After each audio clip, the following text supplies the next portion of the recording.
Seja bem-vindo ao canal Descomplicando as Escrituras, tudo bem? O vídeo dessa semana a gente vai falar um pouco sobre o livro de Apocalipse, tá? A ideia é trazer uma série aqui, é uma série semanal explicando versículo por versículo o que significa o texto ali escrito por João, né? Revelado por Jesus Cristo a João. Então a ideia é trazer sim uma exposição de Apocalipse nesse quadro aqui, Descomplicando o Texto. E isso a gente vai levar algumas semanas para poder a gente fazer desde o capítulo 1 até o capítulo 22 do livro. Tá? Então a ideia vai ser essa, então o quadro Descomplicando o Texto aqui vai trazer semanalmente uma exposição do livro de Apocalipse. Vamos pegar ali determinadas perícopes, desde o capítulo 1 até o capítulo 22, de maneira que a gente vai tentar aqui clarificar, à luz de uma contextualização canônica, o que significa o livro. E hoje a gente vai tratar aqui apenas de um panorama geral do livro. E na semana que vem a gente começa então a partir do primeiro capítulo, tudo bem? Vamos nessa?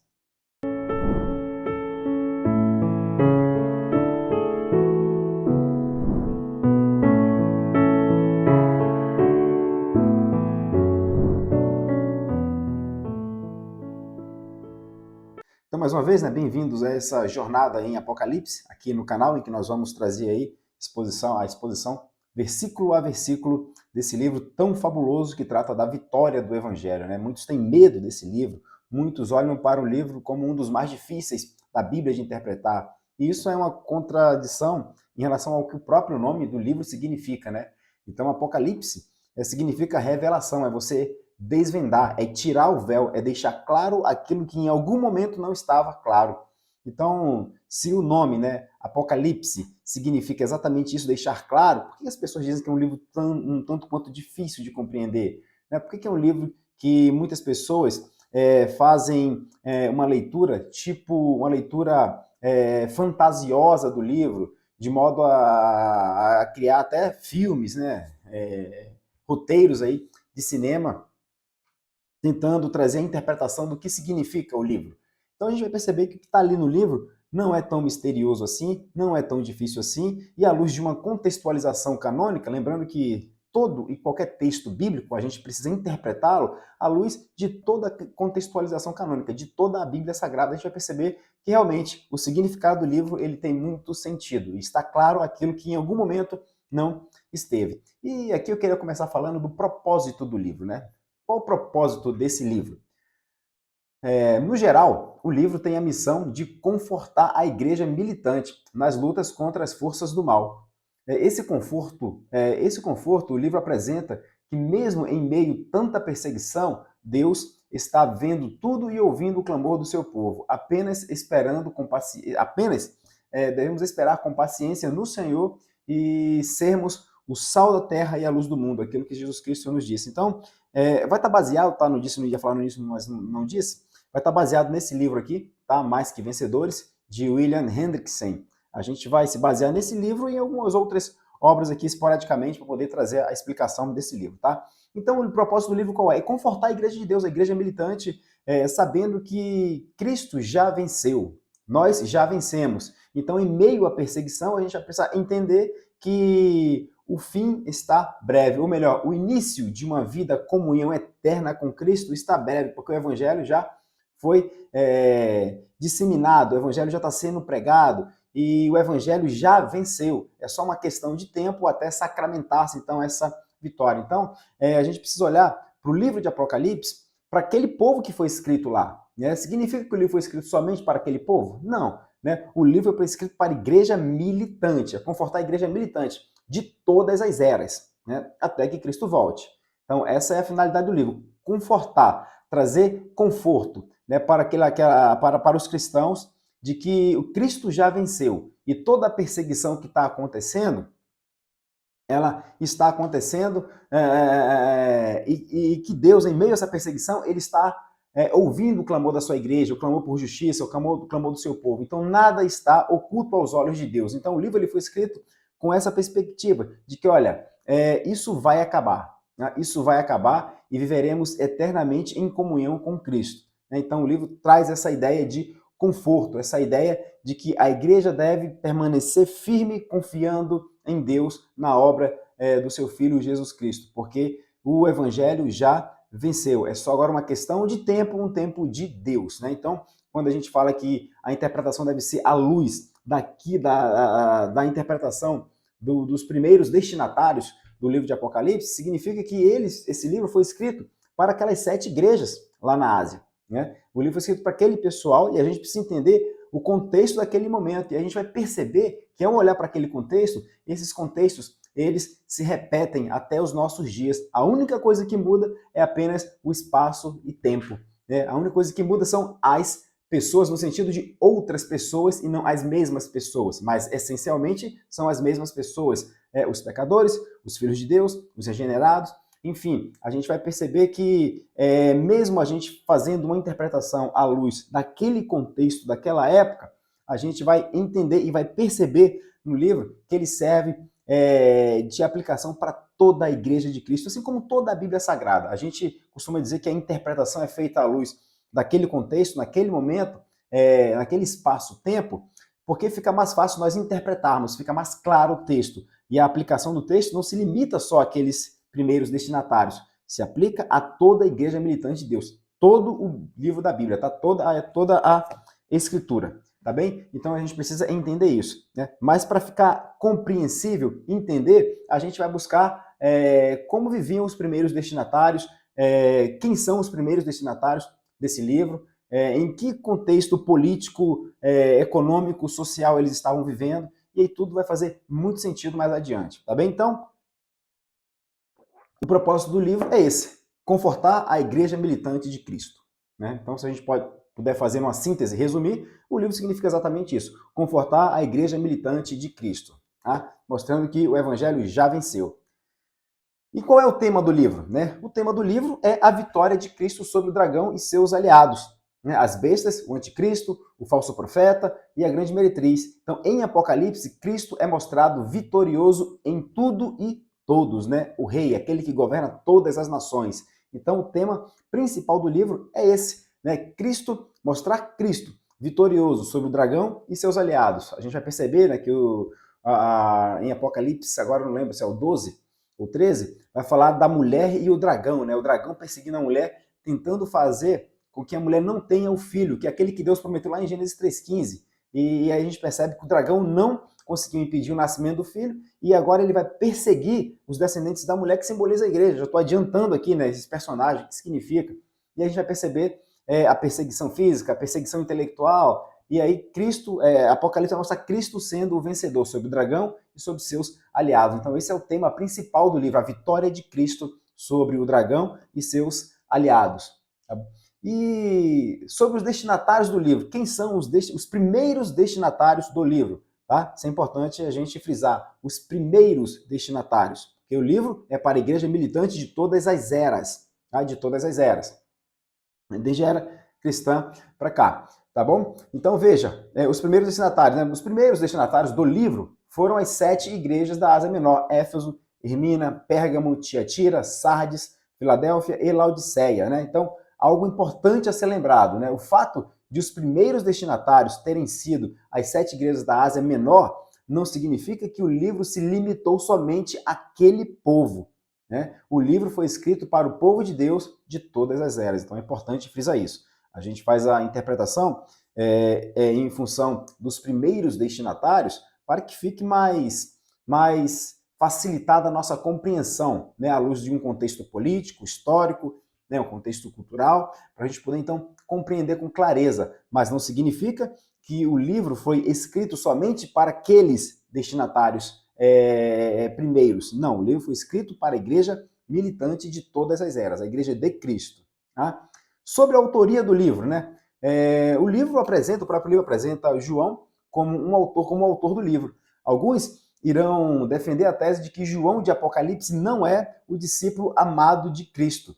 E essa defesa se dá por acharem que há diferenças literárias entre o Evangelho, as epístolas, em relação a Apocalipse, né? Então, alguns vão dizer que João, o apóstolo de Jesus Cristo, não é o autor do livro, é um outro João por conta dessas diferenças literárias. Mas isso é um argumento muito fragilizado, muito fraco, porque um mesmo autor pode escrever diversos gêneros literários, ele não necessariamente tem apenas um estilo literário. Então esse argumento não é um argumento muito que se sustenta. No entanto, a gente vai perceber que há algumas afirmações no livro de Apocalipse em que João ele deixa, não dá a resposta em si, mas a gente vai perceber que as respostas para aquelas afirmações a gente vai encontrar lá no Evangelho. Perceba, por exemplo, quando João diz assim, lá em Apocalipse 3:20, eis que estou à porta e bato, se alguém ouvir a minha voz e abrir a porta, eu entrarei e cearei com ele e ele comigo, né?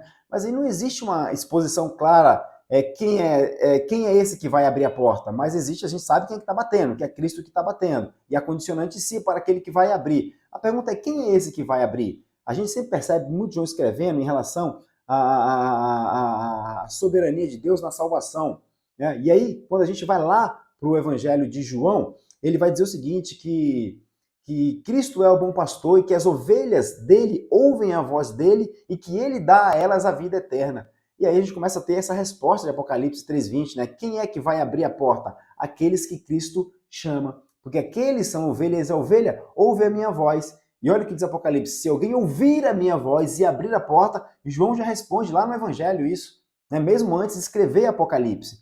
Então não tem como a gente não dizer que o livro, só por conta de ter gênero literário diferente, o que também não é uma verdade absoluta, a similaridade no gênero literário, não tem como você sustentar que João não seja o autor do livro de Apocalipse. Sim, ele é o autor do livro de Apocalipse, não só porque a gente percebe essas relações, essas respostas, né? Então, se a gente quer encontrar algumas respostas para alguns textos de Apocalipse, a gente pode buscar lá em João. E algumas afirmações em João a gente pode ver também em Apocalipse. Então, existe sim essa relação direta. Então, não tem como nós não dizermos que João não é o autor do livro. Sim, ele é o autor do livro. Tá bem? Deixa eu olhar o microfone aqui, porque às vezes ele desliga, né? E eu não percebo, daqui a pouco fica sem áudio. Né? A data provável do livro, né? Então, há quem diga que o livro foi escrito em 96 depois de Cristo. Outros dizem em 69 depois de Cristo. Irineu de Leão, que foi discípulo de Policarpo, que foi discípulo de João, que foi discípulo de Cristo. Então a gente tem aqui um dos pais da igreja que foi discípulo direto de um discípulo de João, que foi apóstolo de Jesus Cristo. E veja o que ele vai dizer, né? Então ele vai dizer que ele afirma que Éfeso, cidade onde João residia antes de ser levado exilado para Patmos, que foi onde ele escreveu o livro, por conta das perseguições, lugar em que Apocalipse foi escrito, lá na ilha de Patmos, né? Que dizia que a igreja de Éfeso havia perdido o primeiro amor, Sardes estava completamente morta, Laodiceia havia sido destruída por um terremoto durante o governo do Império de Nero, e que a própria igreja de Laodiceia se vangloriava a si mesma pela sua grandeza, né? Porque era uma igreja espiritual, porque havia sido reconstruída. Então, a gente percebe isso sendo descrito ali, né, em Apocalipse, a partir do capítulo 2, ali, em relação do capítulo 1 e capítulo 2, né, a carta às igrejas, né, ter sido reconstruída e se dizia ser rica espiritualmente. Então, segundo a tradição de muitos pais apostólicos, sim, a data mais provável é entre 95 e 96 depois de Cristo. Então, muito provavelmente, muito possivelmente, o livro foi escrito nesse período, entre 95 e 96. Tanto que a gente tem a comprovação de que João foi o último apóstolo a ser morto com a idade mais avançada, né? A idade mais avançada. A gente percebe isso também, tá? E agora a gente vai para a análise geral do livro, né? Vamos tentar fazer um panorama de todo o livro. O que o livro nos traz? Como ele se propõe a nos mostrar aquilo que Jesus Cristo revelou a ele. Veja, dos capítulos 1 até o capítulo 3, percebemos João narrando e descrevendo Cristo no meio dos candeeiros, né? Então, o tema central nesses 3 primeiros capítulos de Apocalipse parece ser Cristo no meio dos 7 candeeiros de ouro. E aí fica a pergunta, né? O que isso significa? Né? Cristo está literalmente andando entre os candeeiros ou esses candeeiros apontam para uma realidade? Né? Como é que a gente vai conseguir entender isso? Né? Então, essas respostas a gente vai ver aí ao longo dessa nossa exposição de Apocalipse. Tá? Lembrando que o livro de Apocalipse deve ser interpretado à luz de uma contextualização canônica. Né? Se a gente olha para o Antigo Testamento e percebe que ali existe uma preparação para a vinda de Cristo, a gente olha para o Evangelho, ou para os Evangelhos, e vemos ali então a manifestação do Cristo prometido lá no Antigo Testamento, em Gênesis.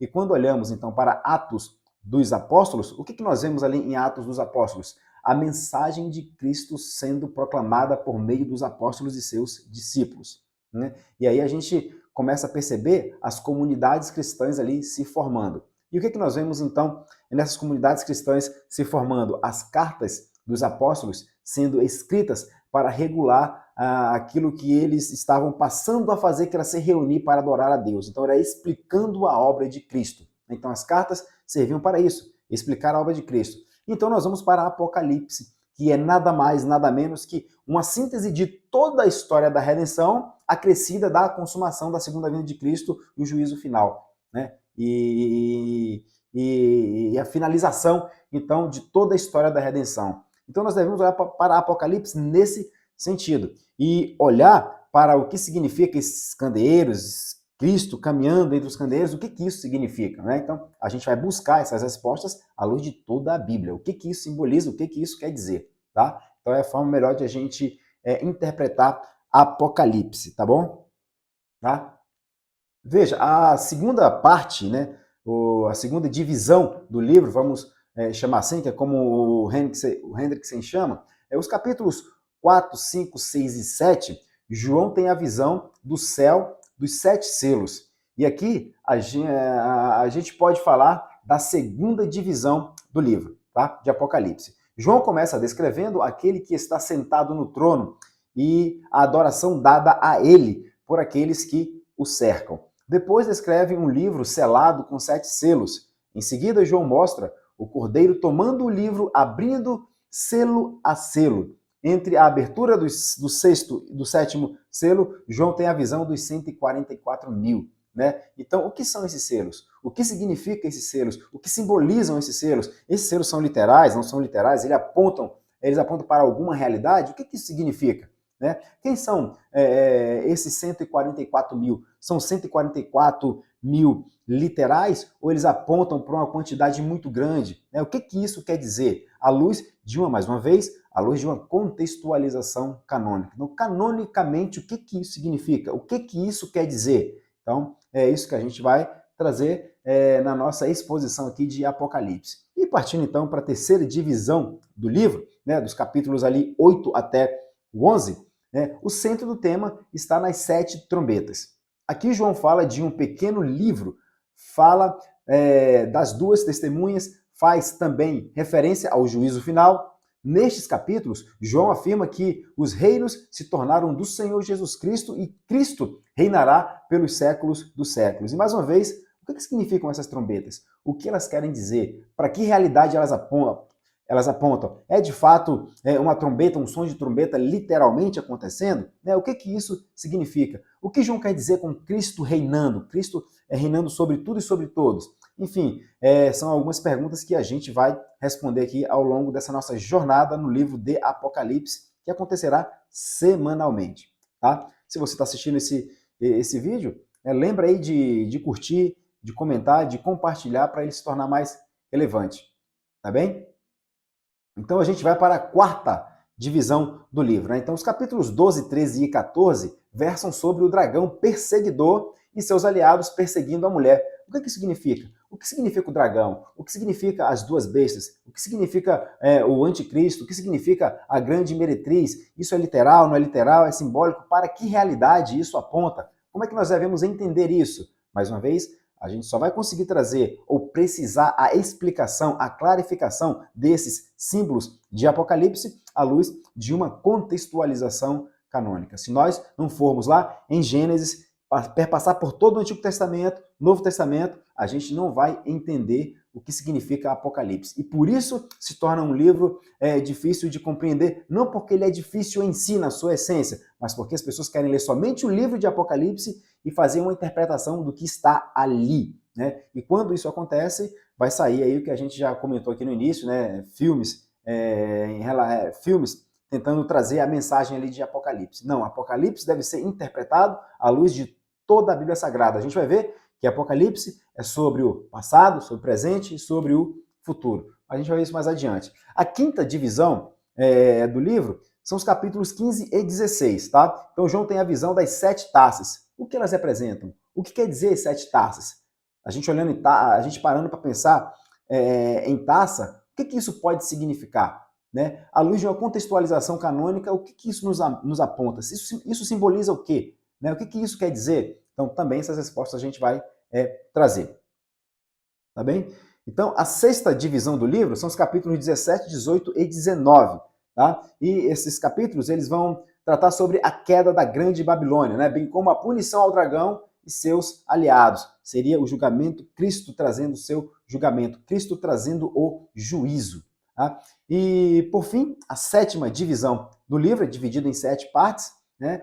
Na 7ª e última fase, que engloba os capítulos 20, 21 e 22, João descreve a grande consumação. Aqui temos João narrando a condenação de Satanás e seus aliados, e eles sendo lançados no lago de fogo, né? Ratificando, dessa forma, a vitória da igreja de Cristo, né? Então, é importante a gente entender, o livro de Apocalipse começa dizendo, ali nos primeiros versículos, que bem-aventurados são aqueles que leem e ouvem as palavras da profecia deste livro, ou seja, aqueles que ouvem, porque o livro era lido, ele era repetido. Então, toda vez que João começa a narrar ali a primeira parte, né, do livro, dos capítulos 1 até o 3, e aí ele passa para a segunda parte, ele faz uma repetição da primeira parte, dos capítulos 1 até o 3, e acrescenta os capítulos 4, 5 e 6, fazendo uma releitura. Né? Depois ele continua contando a história, mais uma vez, né, de forma progressiva. Veja, contar a história de forma progressiva não é ler o livro de forma cronológica, eu vou já explicar isso.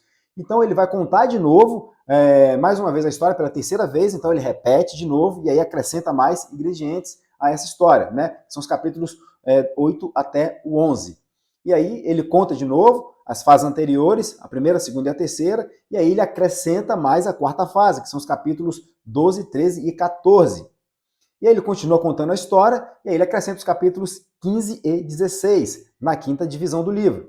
E ele continua contando a história, repetindo tudo que tinha acontecido, e aí ele avança para a 6ª fase, ou a 6ª divisão do livro, que são os capítulos 17, 18 e 19. E por fim ele fecha na 7ª divisão do livro, trazendo os capítulos 20, 21 e 22. Então a gente não deve compreender Apocalipse de forma cronológica, de eventos acontecendo em sucessão. A gente olha para Apocalipse e percebe que João está contando a história da redenção. E obviamente que a história da redenção ela aconteceu em vários momentos da história. Então existe sim uma cronologia dos eventos. Não significa que Apocalipse, as 7 taças, os 7 selos, aquilo ali vai acontecer de forma cronológica. Né? Não é essa a ideia de Apocalipse, desses eventos acontecendo em seguida, em sequência. O que João está fazendo aqui é nos contando de como foi a história da redenção, de como ela está se sucedendo e de como ela irá continuar. É isso que João está nos mostrando aqui. Então, o Apocalipse não deve ser lido de forma cronológica, em que os eventos acontecem cronologicamente, não, mas sim de forma que a história da redenção é contada, desde Gênesis até a segunda vinda de Cristo. Tá? Então, Apocalipse não é um livro cronológico, tá? Isso é importante. Apocalipse é sobre o passado, presente e futuro, e a gente já vai ver o texto bíblico que vai sustentar essa ideia de que Apocalipse é sobre passado, presente e futuro. Então a história da redenção é contada em Apocalipse e repetida 7 vezes. Então a leitura deve ser feita de forma paralela, né? Esse chamado que o William Hendrickson chama de paralelismo. Veja o que diz aqui, para a gente poder caminhar para o fim. Apocalipse, deixa eu colocar aqui, Apocalipse 1.19. Veja, o que diz Apocalipse 1.19. Escreve, pois, as coisas que viste, ou seja, você viu, as coisas que são, essas estão acontecendo agora, na época de João, obviamente, e as que hão de acontecer depois destas, ou seja, passado, presente e futuro. As coisas que aconteceram, é a história da redenção sendo contada, e aí a gente conhece boa parte da história da redenção, né? As coisas que são, as que estão acontecendo agora, né? E as que hão de acontecer. E essas que estão acontecendo, a gente vai olhar para aquele tempo lá de João, lá no século I, quando Cristo deu a visão a ele e ele viu, e a gente vai perceber que as mesmas coisas que aconteciam lá, que aconteceram lá, estão acontecendo hoje também. tá? E aí a gente tem os eventos futuros. Então, é passado, presente e futuro. Isso é o livro de Apocalipse. E é assim que a gente deve lê-lo para poder, então, compreendê-lo à luz de toda a Bíblia Sagrada, contextualizando, mais uma vez, de forma canônica.